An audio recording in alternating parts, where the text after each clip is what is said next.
FullTiltPoker.net presents Learn from the Pros.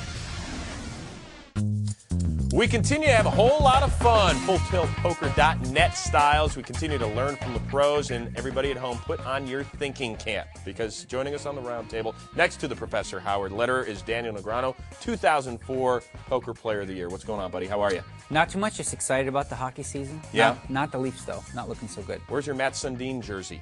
Matt Sundin, I only wear that for special occasions, final tables. This is not FSN. All right, look, did you see who you're sitting next to? How could it not be Right, more I'm special talking than this? final tables. I haven't seen him at one recently. Okay, he is, though, a poker icon, Phil Hellmuth. Phil, good to see you. Introduce me that way. Let's go to Phil Gordon. Okay, Phil Gordon, of course. I'm not a poker icon. Well, we know you from Celebrity Poker, hosting that, but also a champion on the WPT Tour. Good to see you again. Always a pleasure. And also Cloney Gowan. First onto the scene in 2003. Howard's not going to hold it against you that you beat up on his sister Annie Duke and also Jennifer Harmon back then, but thanks for joining us. Well, thank you for having me. All right, guys, today's topic, slow play. Words of advice for the amateur out there, Daniel. Well, the one thing I think you need to be careful of, especially when playing Texas Hold'em, is it's really risky to slow play with mediocre hands. You can slow play really, really strong hands, but too often I think people think they have top pair, a pair of jacks or something, and they think, ooh, I'm going to slow play. But there's so many dangerous cards that could come that I would say you want to be aggressive. That's the way to win. Do you get too cute out there, Cloney? Can that happen sometimes? I think that I agree with Daniel 100% there. You only really want to slow play a really strong hand that doesn't have a shot of getting. You want to give them enough where they can catch up with you, but not where they're gonna beat you.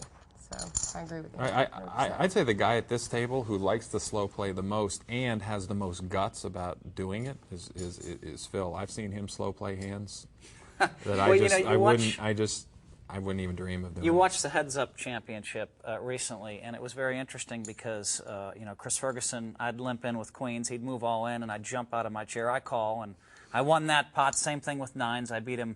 Those were the final two hands of two of our matches. And then Gabe Kaplan's announcing, and he's like, oh, boy, that was a great play. That was a great play. But whenever I slow played like a pair of jacks and lost, he'd say, oh, I don't know, that was pretty risky play. And that's traditional poker thinking right there. That if you're going to be slow playing with big pairs, you're really setting yourself up to lose with the big pairs. And so there's this fine balance. You want to give people enough rope, but not too much rope. And it's very difficult to do, and I rely on my reading of people when I start slow playing hands. If I know that they've beaten my strong hand, then I can fold my hand. So I can slow play hands, and then I love it when they've checked to me on the end, and now I know that the hand I've slow played is good. Now it's just a matter of choose the amount you want to get paid off. Slow playing